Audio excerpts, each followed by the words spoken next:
Welcome to the mayhem. Dick and Lloyd mayhem. Media mayhem. Marketing a mayhem. You might love it, you might hate it. It's my favorite freaking show. Hey, hi, everybody. Welcome in. Thanks for joining us. Thanks for listening. We've got a bunch of podcasts that you can check out at the mediaandmarketingmayhem.com, whatever it is, wherever you find these things. So check them out if you would. Today, Loy has spirited me back to his old stomping grounds. Well, Loy, you've brought me to Westport again. Yeah, there's a lot going on down here, Dick. Yeah. Interesting people. And who is this with us? It's Bill Nigro. The Bill Nigro? The Bill Nigro of pizza and all kinds of other businesses, and just a visionary and a iconoclast and a guy with full of ideas. We're going to talk to him about some big things he's got going on, Dick. Does that sound like you, Bill? Well, it gets blown out of proportion a lot because people, down here late at night at Westport that see me, they go, oh, that guy owns all of Westport. And I go, yeah, I just own a couple little buildings. I go, I'm just the biggest big mouth down here. When something happens at the city, I'm the first guy to go, hey, wait a minute, why are you trying to compete against us, First of all, thanks for having Dick and me over here in your place. It's very nice. And you've been down here for a long time. When did you start coming to Westport?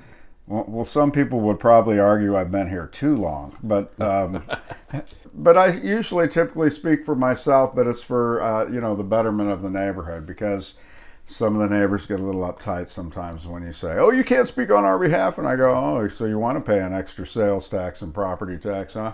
Oh, well, But. Well, the people that get a little bit too comfortable with the status quo, they don't like that kind of noise, Bill. Yeah, wow. They want that money to keep coming in regardless of whether it should be or not. Well, and speaking of money that we give, we paid a company to do an audit here on the whole neighborhood. We're a 3-square block community improvement district, Westport. We take in over $800,000 a month in sales tax that we give to our city. Mm-hmm. And we have 3,900 employees, and the 1% earnings tax puts Westport really at over $1 million a month that we give our city. And we represent 3% of the city's entire sales tax stream. That's a big number for an area that's 3 blocks big. Wow, and you found that out through a recent study? Yeah, Gould Evans, one of our companies here in Westport. Sure, the architecture company. Yeah. Bingo. They're doing a historic overlay deal right now with the neighborhood that they submit to the city, so it goes into the master plans program for the neighborhood. I've been going to quarterly meetings about it, and Gould Evans people have done a great job. They just bought that moved into that stone building at the Westport end. The Plaza Laundry building. 4200 Pennsylvania, yeah. Way back. The stone building. They're in it now. They rehabbed the inside. It looks really cool inside. And they do a lot of pro bono work for Westport just because they're in our CID. So this study, they just did that themselves, huh? We asked them to do it. I mean, with this big study, we're paying them to help us with this program with the city about, buildings and how tall they are and their looks, so that we don't mess up our historic core. Sure, this is where Kansas City started. Right. And can you imagine how much trouble, Dick, that Bill Nigro might have caused the city had he known way back when exactly how much money this area was generating? I could see the ripple, yeah. Yeah. Yeah. I know, now I throw it in their face, say, hey, Bill, we've heard that 10 times now.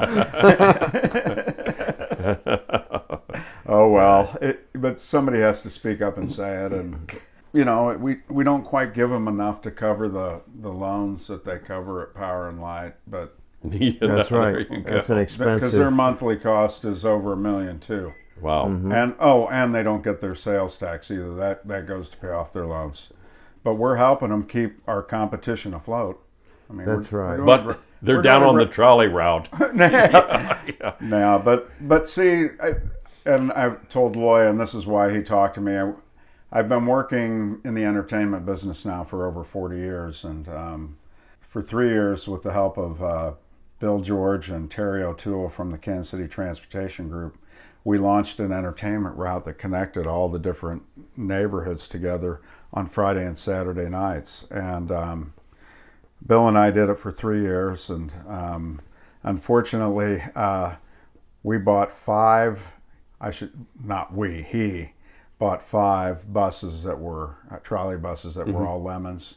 Oh. I think in the 3 years we had them, we put in 4 new engines and 5 transmissions. Really? Or the other way around. Maybe it was 4. Yeah. I want to meet the sales guy that sold those to you. Yeah. Wow. They just were a nightmare. So we went to the city in 2013 and said to the bus company, the KCATA, the then director, Mark Huffer, I met with him and said that we'll keep doing our route if you will take 2 buses and form a new route, and here's just your new route on Friday and Saturday, and we want to hook up to you, and we're going to build tourism and revenue.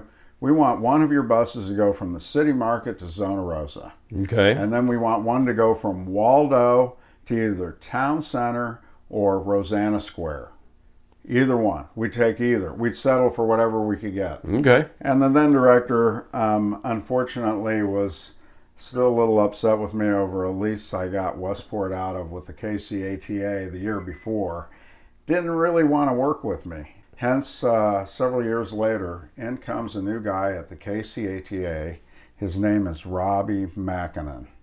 And Robbie used to be the Economic Development Coordinator for Jackson County. And then a little less than 10 years ago, he had a problem with his vision where now he's totally blind. But he is a man of vision. Mm-hmm. I told him about our route and what I'd like to do, and so I presented him with what I think. I knew all the bugs and the bad things that happened to us. We spent so much money repairing our stuff that we didn't have any money to advertise. And our break-even point was 400 people on a night at $10 a person. So, shoot, we broke that a bunch of times. But Friday nights were always a money loser, and we never really got a way to promote it. So, and it's, it's not cheap because you got 10 buses and all those fuel and 10 people with labor, it adds up. Yeah. But so at any rate, I went to Robbie and said, here's the new route I'd like to do, and I'd like the city to do it. But the reason I'd like him to help do it, and I went to the city manager and said the same thing, is because every one of these places along the stop that I'm going to tell you about, for the second year in a row, the liquor companies have said their liquor sales have gone down. So that means our city's revenue's gone down. And the 1% sales tax that we collect for the bus company, that's going down. And I said, every one of these places on all these stops are paying the 2% tourism tax. And what do we all get for it? That, especially, I'm not going to talk about downtown, but outside of downtown, what's Zona Rosa get? What's Martini Corner get? Westport, Plaza, Brookside, Waldo, 103rd and State Line, Marco Polo Center, and then west to Rosanna Square at 119th and Metcalf. Well, guess what? Our bus company's now in Johnson County too. And so the links are all there to set this entertainment route up at Friday and Saturday nights, and it starts at 6 o'clock and runs till 3:30 in the morning. Here's what we're going to feature on Fridays and Saturday nights to keep your interest in what's happening in Kansas City. We're coming out with a new phone app that's free for everybody to download. The phone app is going to be a tour guide through every neighborhood. We're going to set a geofence around every neighborhood. And so when you get off the bus with your phone app, bang, I'm standing in front of Kelly's. We're going to use some little beacon technology to send you a little blip. Built in 1850, where we got long neck bottles for $3, All those things can be programmed to just pop out on your phone app. Mm-hmm. Okay?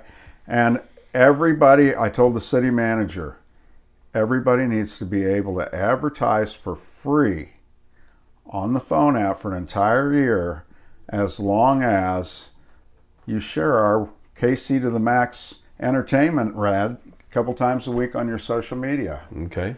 So when we launch, we're going to be on the social media faces of every bar, restaurant, coffee shop, anybody who's open in any of those stops that wants to be advertised about. It's all free. Have any video you want. Hey, well, come on in. You know, when you know, these guys are walking by. Lloyd knows the drill. He was bartender supreme here in Westport when I met him in 1979. I don't know when it was. It's probably around then. Yeah, 79. Good memory, Bill. Our hair was a lot different back then. It was. Let me just say that. The phone app is even much more complicated. We're going to do Jasper Mirabli from Jasper's. Great guy. Is going to launch Foodie Fridays, and we're going to do food and drink crawls on Friday nights. You'll sign up. Everything will be done through the phone app. At Jasper's, you're going to get this meat and wine pairing and a demonstration by the chef of what you're getting. The next stop's on the Plaza at the Ches at the Raphael, where they're going to do a different wine and maybe, you know, fish pairing, and maybe we're going to hop on the bus and then have dessert at Port Fonda. And this is all one price for the night, One price. right? Okay. $5 to ride all night, $5, and $3 for a one-way pass. And in case you want to go meet somebody. Okay. We're going to have buttons on it. Press this button and immediately Bill George's company, Yellow Cab, 1010 Taxi, Z-Trip. Z-Trip is the one they're pushing right now. They're going to have a special, meet you at the next stop, $2 a mile to get home. You know exactly what it's going to cost you to get there. Okay. And we're going to get people, if you're a group of 4 and you live within 5 miles of any of our stops, you know, anywhere along the way, we're going to get you home for $10. You know, think about the cost per person. That's a pretty cheap night for all of you if you spent $5 for all night. I went to the bus union guys and I said to them, I want to do something that's never been done on the buses. And they go, what's that? I want to put a little tip jar in the front of the bus that said, did I entertain you? And I want to stick the first $1 in. And I said, you watch how nice those bus drivers are going to be when you're walking in that bus and helping you find and get to where you're going. I want to put a smile on every driver's face. I want your drivers to make more money. John Walker was one of the guys, and his counterpart. And they looked at me kind of like, wow, they kind of conferred for a minute, and you could do that. And I go, okay. Well, I said, you know, and then, you know, you guys needed me to lobby for more pay. I'll go to the head guy and tell them they deserve more pay, because I know they do. You know, what do you want me to say? But I want everybody to win on this. And I told the city, this is a huge revenue generator. And the bus company, I said, the city will be able to track if our sales and liquor sales go back up after a 2-year decline. You're going to be able to track that it's helping everybody, all the places, all the city, the bus company, and to be the first bus route to ever, you know, pay for itself. Well, I haven't even finished telling you about Saturday night. I'm going to back up a little bit. Okay. Because Saturday is just as big as Fridays. Okay. And Fridays, we're going to do drink crawls too. Beer crawls, wine crawls, barbecue crawls. So we're going to do some fun stuff in the food fields, and we'll get chefs to come in and talk about some of the stuff they're making. And we'll have a lot of videos on it about. But Saturday nights, a gal named Samantha Green from the Crawls for Cancer. They started here in Kansas City in 2001. And started down here in Westport. That's where I met Samantha. And they're now in 26 cities. And it's an incredible organization where every organization has to guarantee there's nobody at the top that gets paid a fee to do this. All your money has to go 75% to a cancer or research facility of your choice, and 25% can go to any other charity. But they make everybody sign agreements, and all these other cities they do. No money comes back to Kansas City or to Samantha. Now they'll pay the cost for her flying out and getting it set up and her room, but that's it. And at any rate, she's launching the Crawl for Cancer scavenger hunts. Now in 2013, Samantha set the world record for the world's biggest pub crawl here in Kansas City. I'm on her team and I'm on her board anyway. So I've been with them since day one. We had 4,885 people successfully completed Guinness's rules of a pub crawl, and you all had to wear lanyards and get a punched hole in every stop where you consumed a liquid, not necessarily alcohol. We started with almost 8,000 people, but 3,000 people got a little too happy to finish. and it was kind of funny because the Guinness people are walking around going, well, that one doesn't count. There are all these ones, lanyards on the ground, and you're like, oh my God, we're not going to make the record. We're gonna fail. This doesn't count, and this doesn't count. And I'm like, oh my God, they're giving me like thousands that don't count. What are we going to do, And we still won. And we're 5 years reigning in the Guinness record book now. And a town in Australia has tried to beat us twice and failed.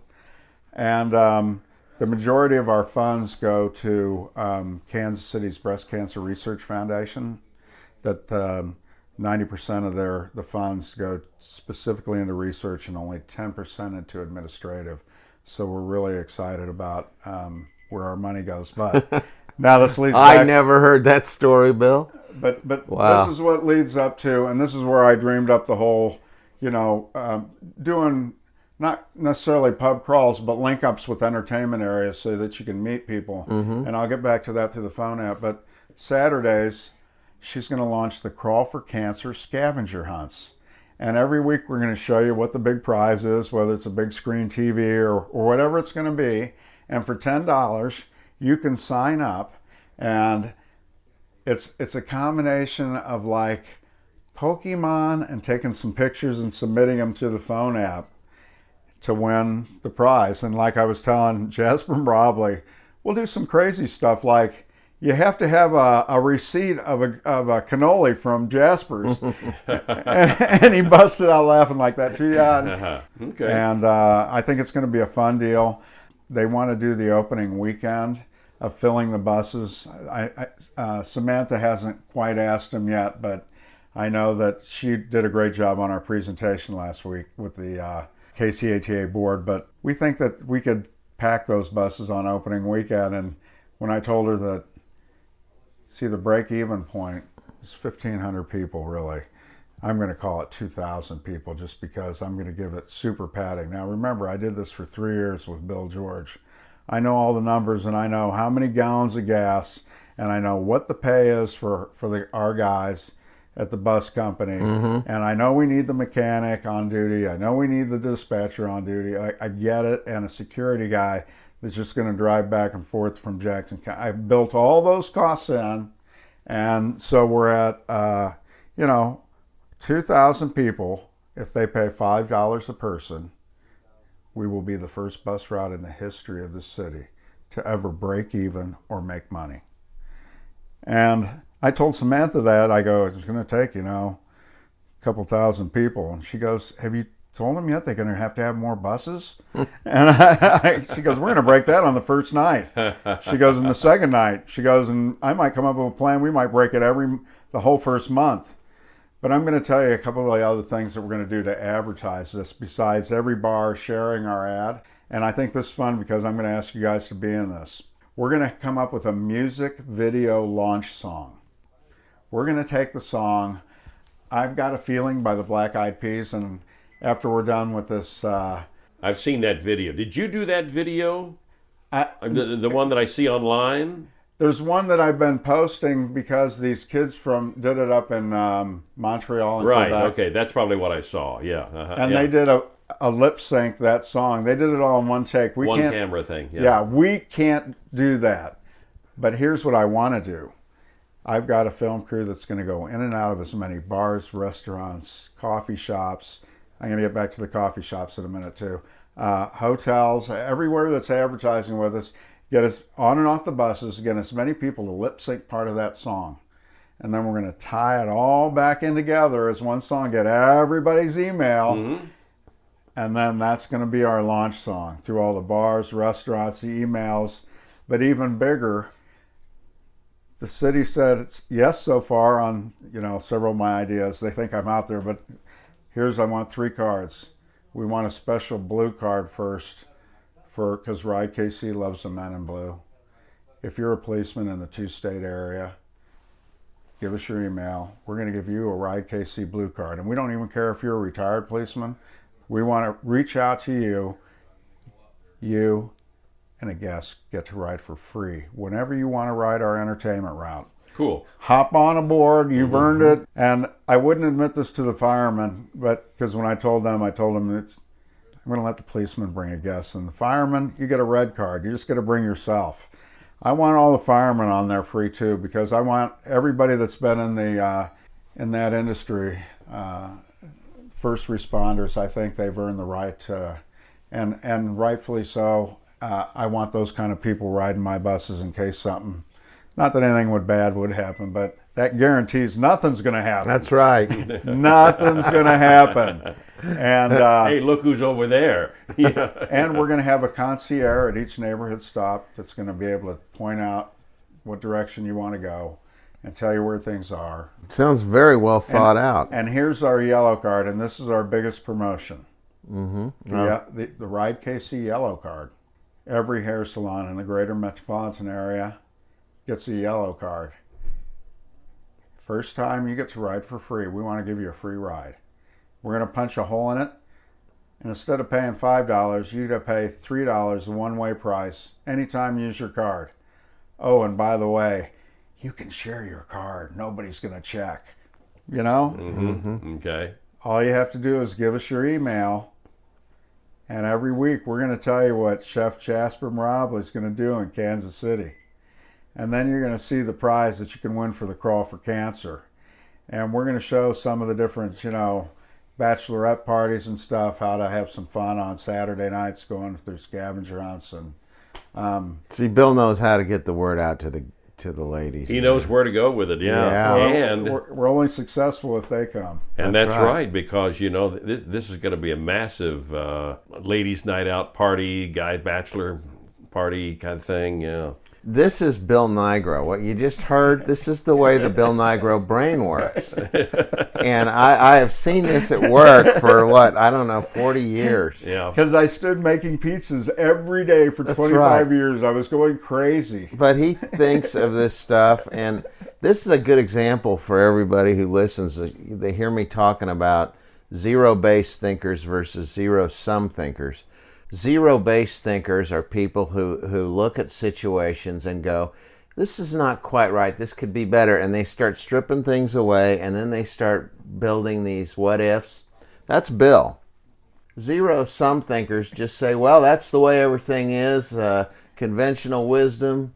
This is Bill Nigro is a great example of an imagination, an infinite thinker, and this is just one thing. But we could talk for hours about the kind of things that you've dreamt up that have actually worked, and some of the ones that were a flop. We tried that flopped. But my gosh, they all had really. I think that they're clever. They got good intentions, and you know what? It usually works. We're all business guys that are on my team. I'm kind of like the coach of your new revenue generating team and tourism building team. And my first draft pick was Jasper Marabli, because wait till Patrick Mahomes tastes his tomato sauce, he'll never eat ketchup again. I guarantee. And my second draft pick was Samantha Green, and not only is she the world record holder for the world's biggest pub crawl, she just finished first place in her age category of a 5K race. So that's my starting team. And wait till we get all the chefs and bar owners. And then for the 18, 19, and 20-year-olds, because I think if you're old enough to go to war, you're old enough to ride our entertainment route, we're going to do scavenger hunts through the coffee shops and the hookah bars. And we're going to link up to the new streetcar line. And we're going to send the food crawls, the scavenger hunts, the through the coffee shops and the food bar, everything, all along the streetcar line, because this is all about experience in Kansas City. And it's free to hop on it anyway, so your $5, ride for the night it doesn't matter anyway. And then we got more people that will be able to advertise on the phone app for free and sign up. And then we're going to come out with our Ride KC's recommended places to visit weekdays on the phone app. And we want to put you all on there for free. And give us a video that talks about your place and why they should come in. We want you to put that on there and let people know who you are, what special you have on what night. It's create your deal, put it on a little video if you like, or just put it in pictures still, whatever you want. It doesn't cost you anything. For a whole year, it's free. And then I told the city manager, we make sure that in the years moving forward, it's just a cheap deal. If it costs anything, it's $20. The phone app guys, it's got to cover the persons or people that constantly keep up the phone app. And I think that this would be huge for Kansas City. Sounds like something that could be pitched by the convention people also. I pitched it to them, and it all comes down to the city manager's giving the thumbs up on it. Yeah. And Scott Wagner, city councilman, that's why he opened the presentation in front of the bus company like, this is badly needed by our city. Just think of it this way. Crime, DUI checkpoints, and crummy parking in every one of the neighborhoods we're going to stop at have all devastated our neighborhoods. And, business is down. And this is a way to show people again what we have to offer. And an easy to hop on, every hotel will link with us. We want to advertise for your hotel. I went to the guys that have, the Raphael and the Marriott downtown. And I told Kevin Pistilli, I said, what I'm going to do, and he goes, wow, I want in. Yeah. I want my place, the Raphael, he's on the food crawl. I know Jasper Morabley, I want in. And interesting, every chef I've talked to, when I go, I'm thinking about doing this, and you'd be linked up with Jasper, I want on it, I want in. How do you do it? Tell us what to do. And I see there's such a desire for it. And so many of the chefs along the way in each one of those areas want to show off what they got. And this is going to be a fun way. Jasper Morabley's already got a cooking show, that he's on every week on Saturdays. And we're going to have some real fun with it. And we're excited about it. And it sounds like you got some great people behind it already. We're going to have... It's a big idea. Get a job in the service industry. We're going to have that on the phone app. You want to find a job in the service part-time? You want to be a waitress, part-time, waiter, whatever, bartender, we'll have all that for you to link on. I went to Budweiser and I told them, I'm going to have a beer wars section. I want to know who's got the best beer commercial. And I'm going to let the customers vote so we're going to have a beer wars section. We're going to have a history section. Submit to us interesting pictures of people and places from the past with from fun anecdotes on it. And Loy Edge sent this picture standing behind the Happy Buzzard in 1980. Then people take stock in our phone app. See, we have to change the way that people think about our buses. And I did a kind of a random study about, this was 5 years back. What do people think about our buses? And I did it with about 75 people here in Westport. I go, tell me anything you know. I said it like this, though. Tell me what you know about the KCATA. And everybody go, what's that? And I go, okay, tell me what you know about our city bus company. Anything you know. Number one answer was, I think it's $1 or $1.50. But they didn't know for sure. But the number two answer overwhelmingly was, didn't the drivers get punched in the face? That was, I go, what else do you know about them? That was bam, that was it each time. And I was like, no wonder nobody gets on our buses. Everybody has the same second comment. The drivers got attacked. Yeah. Wow. Well, I used to ride them a lot. And there are people a small minority of people who ride them by choice. There are a lot of people, that's right. Their only option. But I can remember back in the 80s, it was so unusual for somebody who owned a car to ever get on a bus that Star Magazine did a story about it, like 4 of us. Yeah. Because people just don't even think about them. It's just it's that thing that gets in my way, when I'm driving. We did one morning on the radio. We did a ride on the bus and broadcasted live. Did you? With a couple of our staff people on there, and it was an adventure. Yeah. Adventure of a discovery. Well, I enjoy it. Huh. So that's great. The way you've taken all these existing assets that are not really utilized, and you brought all the technology together, and you made it a win-win-win-win deal. This is a super team of entertainment people that are in the fields of all different sorts of stuff about Kansas City, and we're going to unite it together, going to promote a really cool route in Kansas City. And this changes the mindset, really.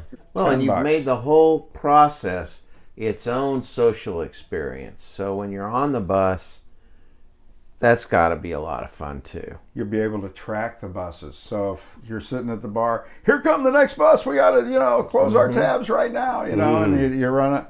So you'll be able to do all that. Isn't that fun? It's cool. A big city idea, really, and I don't think it even happens in big cities. I think you're going to, when you pull this thing off, it's going to be the start of a trend. It's going to be one of the most unique entertainment routes in the country. And like I said, it's just the team, and I just told them I just want to be the coach. Just pay me for 1 year and I'm out. And see if we don't score touchdown after touchdown in this city on building tourism and revenue. Well, that's great. To look, you always find solutions in the marketplace. You can't rely on some kind of institution or committee or something to do this. You go out there and you connect all the dots, and then you lead it and pull it together and build. That's what's amazing about your whole approach. Well, I think I want to be that group it's paying for itself. I want it I want to be able to say, okay, now we're going to go to the middle of the week, and it's hump night. Hump night's the cheap night. And here's all the specials we got on hump night, crawl through our town. And that's the night you can go out and try anything. And look at all these specials you got to choose from. Who wouldn't want to just do that in the middle of the week on your slow night and go, look at what we got going on. It's a great idea, for next to nothing. Not to mention, there's going to be places that have, whatever bargains and sales will always be on every Friday and Saturday night. So if you follow the discounts, that $5 to ride all night costs zero. Zero. Follow the specials. Cool. That's all they have to do when they get on.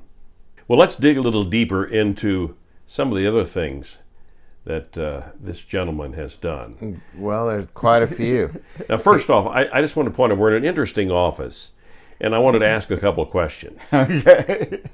First off, there are 7 or 8 pair of running shoes or walking shoes under your desk. What's the story on that?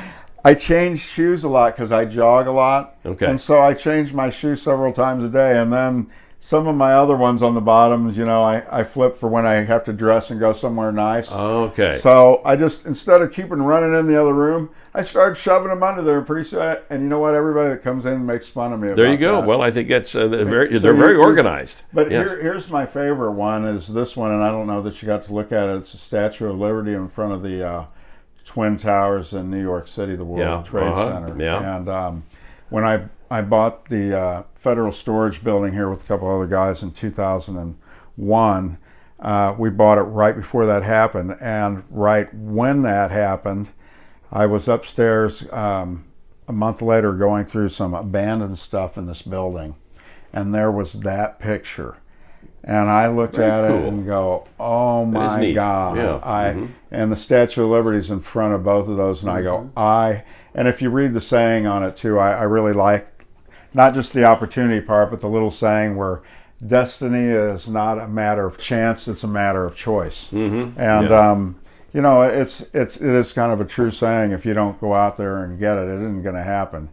You can have a dream about that's how it could be, but you got to go out and get it. And I looked at that picture and I read that and I'm like, man, this is hanging in my office. There you go. Even though it's banged up and they didn't want it, and it's just like it was. Very cool. Now, there was a bumper sticker that says, I fished with Harold Ensley. Did you? Yes, I did. And before you leave, I'm going to give you his 2-book collection. Okay. And I'm going to tell you. Gone fishing Instead of just a wishing. I drive a Ford Country sedan wagon, and I hope you do too. Thank you, Don Warnock, and hi, everybody. Man, you guys nailed it. Nailed it. We've been around this town. That was all we were allowed to watch in the 60s when Dad took control of the TV. Oh, yeah. And yeah. it was time He was for a her friend of to your dad's, at 6:30. right? And your dad My was dad a was judge. his lawyer originally, and then when Dad became a judge, he was still one of his best friends, and just kind of, always, but they went fishing together twice a year at least, all the years that they could go, and They went to Alaska, didn't they? there was a trip down to or up to northern Manitoba at God's Lake in 1980, where some of the Walmart executives, one of them canceled out.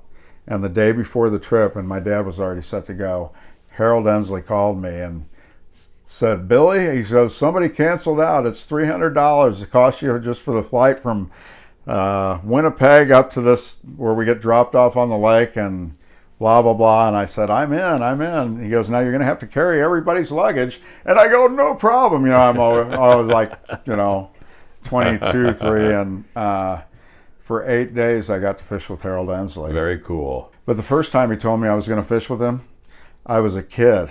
And I was like in 5th grade. Well, his TV show was a big deal. Everybody at school had to watch him because their dads were watching it. It's only 3 channels. And That's right. So Harold tells me, Billy, I'm going to take you fishing. So I tell my friend, man, I'm going to be on TV. We went night fishing. Oh. They didn't do any filming at night back then. I had to come back and tell all my friends, I'm not going to be on I was TV. there. Look, I've got a bumper sticker. My younger brother, Tori, beat me to it on being on TV, too. That bummed me out. Oh, did he get on the show? Yeah. Oh, wow. He beat me to it. Speaking of Tori, your younger brother, a great guy. I love Tori. You named a pizza after Tori, didn't you? I was trying to get him to go into business with me, and I probably punched him too many times as a kid. He was 2 years younger, and he was a faster runner because he was running for his life, and I couldn't blame him for not wanting to make pizzas with me every day. But no, I loved him to death, and I do love him to death still. And he was the suit and tie guy, and I was the gym shorts and t-shirt guy. So we were just kind of opposites. He was 2 years younger, and he retired as president of Blue Cross and Blue Shield, and then opened his own. He did very well, didn't he? Yeah, he opened his own Obamacare buying agency with a guy named Bucati that's a real big insurance firm here in town. And I remember he already complained to me one day, I've already got over 25 employees. I swore I'd never be back in the employee business, and I go, oh, well, thought you were going to retire. But then you named a pizza place after him. Yeah. Talk about that. That was really your first major business endeavor, right? Yeah. It was Tori's. Sounded a lot better than Bill's Pizza. I mean, I couldn't. It did. Couldn't name it after myself. So talk a little bit about that beginning in those days in Westport and building a brand like that, and what was the eventual, how big did Tori's get? I think a lot of people remember Tori's Pizza and think, what is the status now? What do you do in the pizza world still? I totally got out of it. I had my share, and a couple of people I constantly get people come to me and go, don't you want to open another? We'll make it. You don't have to do anything. Just kind of do this. And I go, I was so picky about pizzas that I personally stood in the kitchen and made pizzas, and Loy can attest to this. Yes, absolutely. Every day for lunch and dinner time, at least 5 or 6 days a week, I made pizzas. I made between 100 to 300 pizzas a day for a 20-year period straight. And I did all the pizza concession at Royal Stadium from 1998 to 2003. And I was kind of had a deal where I had to work with, it's Aramark now, it used to be Volume Services, but my deal was I had to use their employees. Well, trying to retrain somebody new every day was an impossibility. So I'd go in real early, and they'd tell me exactly how many people we had, and I knew exactly how many pizzas to make, and I'd bust out between 100 to 500 pizzas a day. and they allowed me to bring one of my own employees in, who then they made me hire through, their company, and he was allowed to help me, and we'd bust those pizzas out before a game, and the greatest thing about it was all my work was done at seventh inning, and because you don't bake anymore after that, and their help cooked them all and stuff, and I'd go sit down in the front row with my 2 hot Polish dogs, fully loaded, and my beer and soft serve ice cream. And, the Royals wouldn't be doing so well, so I could go sit in the front row in seventh inning and watch the end of some incredible games for 5 years, and I got paid to be there to do it. Wow. I thought, this is like the life. That's great. What could be greater than this? And I was 75 pounds heavier. I ate my way to the top after, working in kitchens for 25 years. Oh, yeah, that'll get you. Yeah, Wow. I grazed all day long. So when you see these young folks in the business, in the restaurant business now, what are your thoughts about it? Obviously if people say, hey, do you miss it? I miss the people. I had some great employees. And like 2 of them that I stood in the kitchen with for over 20 years, 5 days a week, they both died of cancer. And, at the end, they both wanted to see me a lot, and talking about it's like losing a sibling. And then you come to the realization that you actually had more conversations with them as a person than you did with any of your siblings. Oh, yeah, sure, yeah. But I cared about my product, and I got a bunch of awards in the 80s and 90s for best pizzas, and we did over $1 million in sales for over 20 years, and those are all in food sales. It's hard to do. And there were trucks. Oh yeah, I got into the delivery business, and because I got into the delivery business, I could trade with anybody too, and I traded out food weekly with Lamar's Donuts every week. I seem to remember some barbecue thing going on there for a while too. When I traded barbecue, it was because a couple of my employees that were part-time were full-time down at Rosedale Barbecue. And Sunday nights was baby back rib night. And so I trade out 2 large pizzas for 2 baby back slabs, smothered in sauce and fries scattered all over. The underpinnings of the restaurant world. The one that was the most gluttonous one was Lamar's. Those girls over there at Lamar's, they loved kind of like giving me a hard time, and I'd dish it back, but they would order the same 2 pizzas every time. And this went on for well over a decade. I'd have to go on for about 15 years, it seemed like. They would get a large hamburger and a large Supreme. They would send me 8 to 10 of the giant boxes full of donuts. Wow. I'd have so many. While I was making, pizzas in the morning, I'd take the chocolate eclairs, I'd eat the chocolate off the top, I'd squeeze the cream out of the middle and throw the bread away, drinking my coffee, shaking and zooming while I was making pizzas as fast as lightning, trying to keep up with all the orders. Snow days were stressful. Everybody wanted a delivery on a snow day. Until a waitress, you got a car, now you're a delivery driver. Okay, so you miss a lot of the great people you had, and I remember there were a lot of fun people too. Yeah. But what parts of that industry are you really glad to see in the rearview mirror? Can't get far away enough. It's just employing all those people and be responsible for the payroll taxes and the sales taxes, and the whole tax situation is hard, and the ups and downs of. I used to tell people that I was the CMO of my company. I'm the Chief Motivational Officer. And my job is to motivate. At one time I had 150 employees at once. My job is to make sure that 150 people that live on the brink of life and hardly any more come in every day and are smiling with all my customers. Yes. And it's a challenge. And like I said, and that's not with every one of them, because I had some great ones that smiled, and I loved to pieces. And I still love them, guys and gals. And I had some go on to great things. One of them's an assistant city manager right now. She was a bartender at the Beaumont Club, and met her husband there, Jake. And so I've met an incredible bunch of people, and what a fun experience. But really, it's it's the tax and all that stuff that creates all that complexity that really sucks the life out of somebody who's trying to get out there and do Daily great letters things. from the Missouri State folks. Yes. Yeah. Yeah. Well, in dealing with the health department and regulated industries, they have a lot of laws about our employees. You know, we have to get a liquor and a health card. Now, imagine nobody in Kansas has any card, and the state of Missouri has no cards. But Kansas City has both a health card and a liquor card before you can come to work for me. And they total in price right now of over $75. Wow. Okay, to get both cards. Why are they going after the poorest of people? Can you imagine if you told all the lawyers you got to pay a $75 card?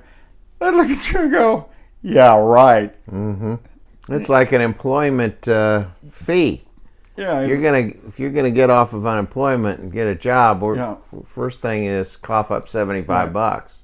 and then the other thing they want all of our employees, and you know, I'm talking about 75,000 people in this town that work in the service industry in different capacities. I mean, when you add them all up, there's 40,000 people that have liquor cards alone.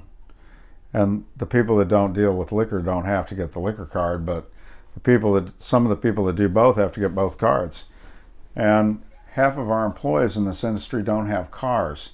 And imagine being told you've got to go to 7th and Woodland and then 23rd and Troost, and you have to use our Kansas City. I got no money, and I got to use Kansas City transportation to get there because I don't got wheels. See, that itself is criminal. And the city has a law saying they're not allowed to make money on those cards. Boy, where does $42 go for a liquor card? And I'm like, really? The background check, when we all used to do it ourselves before the city took it over, was $1 forever up until the 90s. In 2000, all of a sudden it was $10. And now now it costs because we go through a special deal where we check nationally, not just... The highway patrol background check to me to get a liquor license to sell liquor is good enough, but for a liquor license holder, in case you came from across the state, they can check your whole background before you get a liquor card in case you're a criminal. Because we don't want you to slip a Mickey in a drink. And one day I told the city council that we're all there, I said, you know, you got to think about this though. Who are you more worried about? The bartender out front pouring a drink in front of everybody, or the axe murderer in back who doesn't have to get a liquor card chopping up all your food right before you're going to eat it? I go, who are you more worried about? Does that mean now you got to go make them get liquor cards? I go, let's be real. And then every year, 3 years, I got to prove I'm not a criminal, so I got to go pay it again. So besides the big idea with the buses, which is exciting, you've got some other things in the works, don't you, Bill? I mean, there are always other ideas on the drawing board. Yeah, this other one's on the drawing board. I don't know if I want to air it yet, because okay. But I'm going to tell you guys after the deal because I want you to hear it, and I'll give you a little take-home piece Okay, all right. to look at as I'm talking. Another reason about to come back. Yeah, another reason to come back maybe sometime, and it's a dream of a retired teacher from Pembroke Hill. So it's an educationally focused thing. Yeah, we can say that, right? Kansas City high schools, yes. All right, good. Okay. I've cool. already pitched my thing with Dr. Bedell, who I think, Dr. Bedell, that's our superintendent, I think he's our guy. I mean, I've been watching and reading about every superintendent because I've hired so many high school kids from out of our system, you know, for the 40 years I was in the, you know, restaurant bar business down here. And I'll tell you, Dr. Bedell is the guy. He's stuck with us. First time I met him, I want to tell you just a short bit about him and then I'll move on. But because I wanted to pitch this plan to him, and I said, we sat down and just chit-chatting before, and I said, well, the first thing that Kansas City, I said, you want to know what Kansas City really wants to know about you? And he goes, what's that? And he goes, whether you're going to be here longer than a year or two like the last 20 guys before you. Mm-hmm. And he gave me an incredible answer that I just loved. He goes, you know, and he looked at me really serious, and he goes, when I moved here, he goes, I had to get my 2 kids and promise them that I would never do this to them again. And he goes, so if this city fires me, he goes, my kids are going to finish out in this school system here. I'll take a teacher's job somewhere, somebody hire me as a teacher, and I'll stick here until my kids are done. And then as soon as they're up and out and on their own, he goes, who knows where I'll go. But otherwise, I'm committed. I'm staying. They can kick me off, and I love this guy. Mm-hmm. I love this guy already. And then in further conversation, he's got incredible hurdles to overcome and challenges, and I applaud him.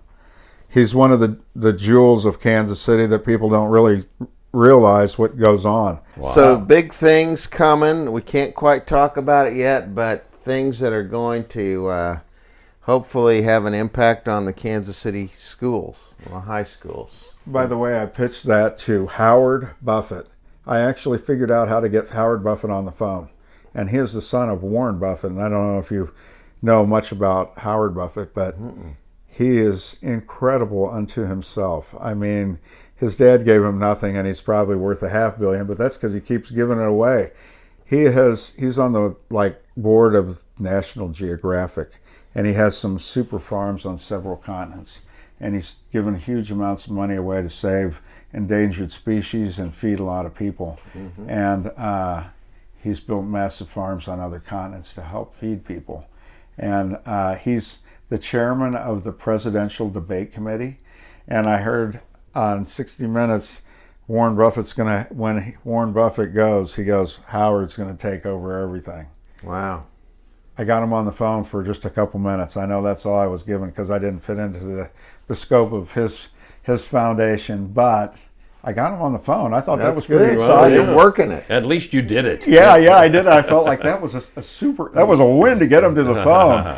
It's a story unto itself, but fun stuff. Cool. So what else is happening now? You are you told me one time years ago that you were a brickionaire. Yeah. That's a guy who doesn't have much cash, but he owns a bunch of bricks. You got a bunch of bricks. Yeah, I'm a couple bricks light, but I got plenty right now. So there are a couple of the historical buildings down in Westport. Yeah, the building that Lloyd lived in for a while down there. Oh yeah. Above. We'll have to talk about ghosts sometimes, because Sam Kirk, the owner of the Buzzard, swore that the first time that he told me about ghosts on the top floor, he said, man, it sounds like it's kids playing. So now I'm going to give you some history about that building. It's called Mabry Hall now. It was given that name in the 1870s, but it was actually built in 1843, and it was owned by a group called the Odd Fellows, you don't really call them a religious group, but they're a do-good kind of group. Mm-hmm. It was called Hebron Hall. Been in their place Hebron up in Hall. Liberty. That's right. Mm-hmm. Yeah, I lived in it for quite a while, so You nailed it. And they took in kids whose parents died along the trail going west in the 1840s, 50s, 60s.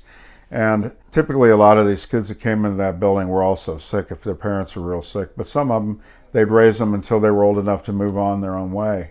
And the minute that Sam told me about he thought it was kids, I thought to myself, how many kids died in that building, that came in sick? And the bottom floor in the 1870s was taken over by a Dr. Mabry, who named it Mabry Hall, and he was the local doctor.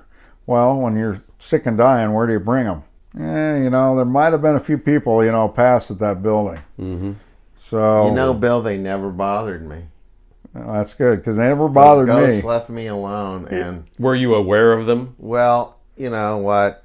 I didn't. I wasn't paying attention. I wasn't looking for. I probably, by the time I got in from my Westport carousing and made it to bed, it would take more than a ghost. Oh, okay. There you go. Keep me away. Sure. Exactly. Yeah. So, but you got some ghost activity, huh?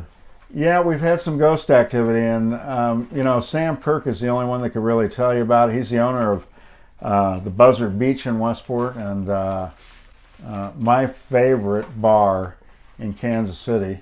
It was an interesting transition there that Bill. That was Bill and I Roy's actually invention. Yep, that's how we've Bill and I were in business together we were partners in a business that was open for a day. Oh, really? Okay. Yeah. Right? Oh yeah, this is incredible. And it was a very successful day. Can we find out more on that? Yeah, you want to hear? So the lady who was the landlord didn't like me, but she loved Loy. And That's the story of his life. So Loy comes to me and goes, "Hey Bill, we could rent this bar for $500 for the day." Wasn't that the cost? Oh gosh, I wouldn't remember. Yeah, that I remember amount. because I was paying it. $500 for the one day. And I thought, man, $500 in 1984 or 85, it was one of those years, was like a lot of money. So I get this catering permit to cover the whole place off of Tori's Pizzeria. Now the Happy Buzzard's been closed. It's in few transition. Other things. Okay, all right. It was Culver Sideline maybe by then, and Medicine Man, and it was empty. Right. It was empty. Okay. And so we clean it up ourselves, and get it into shape, and I order everything we need. And we decided that I think you decided that, wasn't it you that said, let's sell 6-packs to go at the front door? Yeah. Let's sell 6-packs to go at the front door. So that night it got down to like 32 or 33 degrees, but the high for the day was going to be 60. And so to cool the beer that we ordered, because I remember calling up Budweiser, they had the cheapest beer, Natural Light was on sale for $7 a case. And we bought... Amazing he remembers these details. That's something, yes. I barely remember the day. I bought 500 cases, and Joe Service called me and goes, "Bill, we can't take those back, And I go, "Joe, be ready with your truck and have more beer ready, because if we sell out, I don't want to run out." And he started laughing. Yeah, right. So we bought more beer, but 6-packs to go. It was $5 a 6-pack. We sold at the top steps of the Buzzard Beach, and we sold all 500 cases. We sold like 550 cases of that at the front door. And then didn't we go to Cancun for 2 weeks after that one? Yeah. Or a week. We went. We went for a week. Was it Cabo? Where was it? Was it Cancun? Cancun, I think. We'll check the police records. What year was that? That was the 80s. That was mid-80s. 84 or 5. Okay. So you paid $500 to rent the space for a day. You went in and cleaned it all up, and then you hung out on the top steps and sold 6-packs. Yeah, but no, we sold inside too. Oh, did you? Okay. Oh, yeah. That was we only sold a mixed piece of the drinks. money. Oh, okay. That wasn't even the biggest piece. Okay. Yeah. Yeah, that's why we went out of town for a week or so. Yeah, And we what had was- bars set up What was the outside. name of the place for the day? Was What do it we call it? It was, wasn't it your name? I don't know. It was Loy. Loy Loy Hose? Wasn't it Loy Hose? I don't know. Wow. Yeah, we were the no name. We had Before to the get the license, we had to do something with a different group that needed money, like a non-for-profit. So I got the rugby team. That's right. The rugby team was I go, "What do you guys want?" They go, "Well, can you give us like 5 cases of beer?" And I go, "I'll give you guys a couple kegs. Are you kidding me?" I go, I gave him an open tab on beers. Was Gerard Seymour involved at that point with the rugby? Oh he gosh, he was probably with so. a different rugby team. Yeah, He okay. It was was the with, Blues. No, it wasn't the Blues. Yeah. It was a relative of the liquor director at the time. Oh, okay. All right. That's always good. He had one of his kids playing on that rugby team. that's right. And you know what? It was. I like talking about Lukinoff because he was a great old guy. He really We started was. off on the wrong foot, but man, in the end, he was super good. Yeah, Jerry was involved, I think, with that team. Yeah, he was with that. That was Jerry's team. That was One year, though, that when I was took Bill- my windows out, the next year they wouldn't let us take our windows out to sell beer to go. At Tori's Pizza, this was before we did the Buzzard thing. This was in like 80. I took my windows out in the front selling 6-pack to go. The sale had to be read inside. I read the rules. And I made everybody, I got a long table, so you had to reach inside the window to hand us the money and pick up the beer. I told all my help, don't hand it out the window. Set it on the table, make them reach for everything. Set the money on the table, reach on the table. That way we're not in violation. And they flipped out about it. And then the next year we all got a letter in Westport saying, no one's allowed to take out your window. And they sent it to us like for 5 years straight. Okay, yeah. And that doesn't exist in today's world at all, does it? No, that doesn't exist at all. Yeah. Mm-hmm. I used to hold the record for the Kansas City's fastest 3 a.m. liquor license until the Power and Light District came. This is kind of funny. When I opened the Beaumont Club in '93, to get a 3 a.m. liquor license, you had to bring a receipt in or proof of 100,000 in sales. Well, when I read it, the way it was worded, I only had to have a receipt for 100,000. I didn't actually have to do the sales. So I had my dad read it, who was a retired judge, and he goes, "You're right." He goes, I read this clear. As long as you got that receipt, you can go apply right now, because the idea is you have to be open and prove yourself for a while until you've done 100,000 in sales. So I go down to the state tax office here in Kansas City, go in, and I said, "Ma'am, can I prepay my sales tax?" She looked at the other guy and goes, "Sure you can." I go, "Great, thank you. I want to prepay sales tax on 100 grand. No problem." Went down to apply, and the liquor director flipped out. And he said, "You can't do this." I said, "Oh, yes, you can." I said, "Let's go up and talk to the city attorney."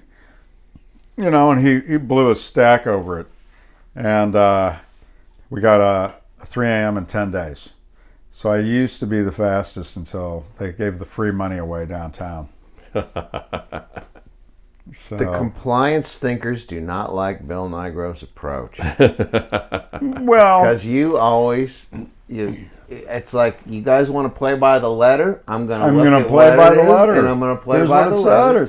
Yeah, it's like, if you're going to and then they changed the law, by the way, so nobody else could do it. Yep. Well, I love that. This is April 5th, I think, when we're doing this, and tonight, new additional security goes into the Westport area.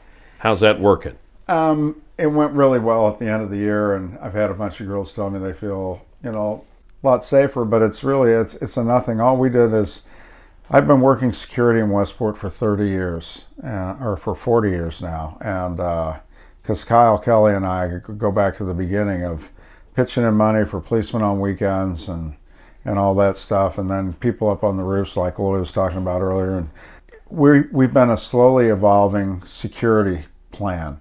And every year we look at last year and go, how can we make it better? How can we make it better? Well, this year it's going to be a lot faster because we've set up more checkpoints. And all we're doing is late at night is making sure we keep guns out of the neighborhood. The message is, hey, no guns allowed. We don't think alcohol, and this is Disneyland, come in, have fun, but don't bring your gun with you. Leave it out in the car or the trunk, or just don't bring it. We want to create an area that's safe into the future, and this, you can't go to the stadium without getting checked. You can't go to, any of the basketball games now, any of the sports arenas. Everywhere you go into big arenas, concerts, you get checked everywhere. Well, this is no different.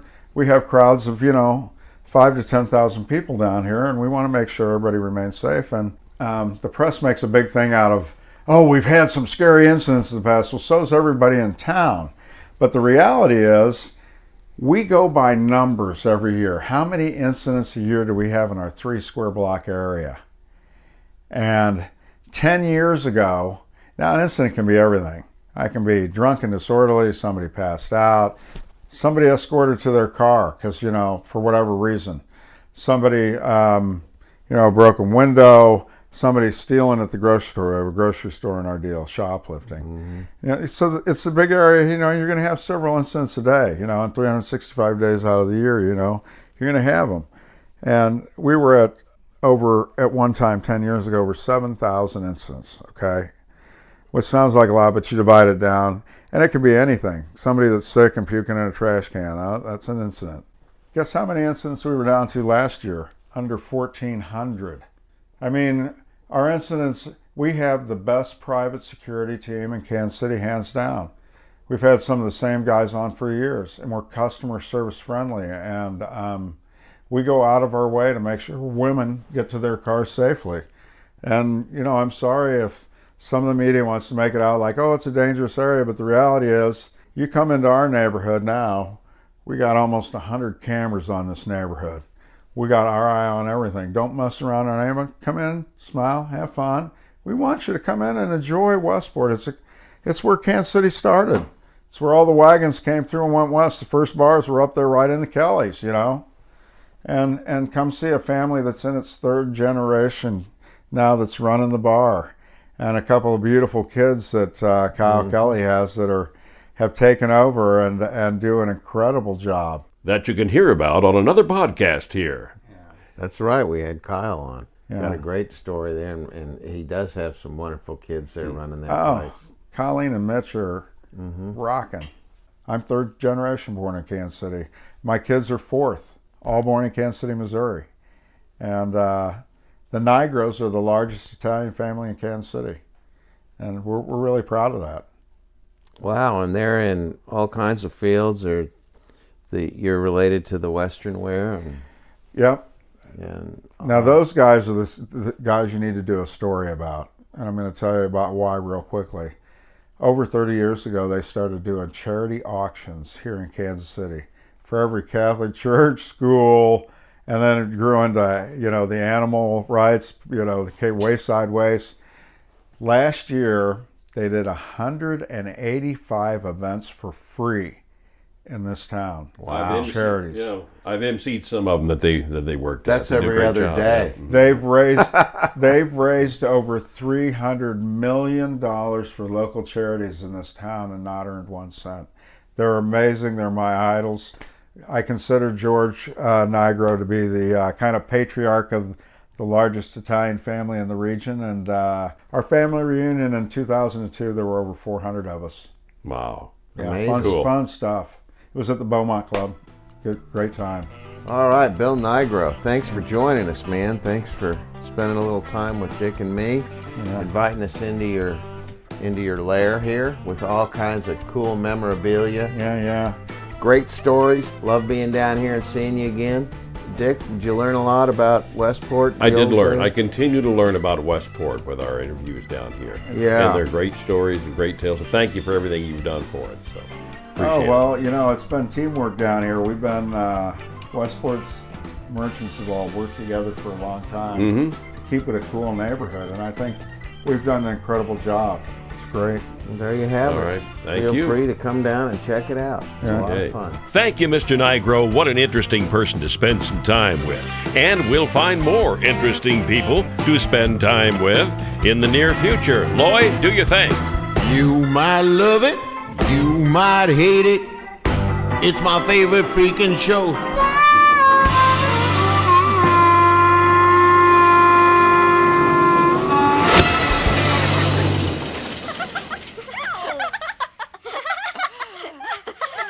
You mean that's it?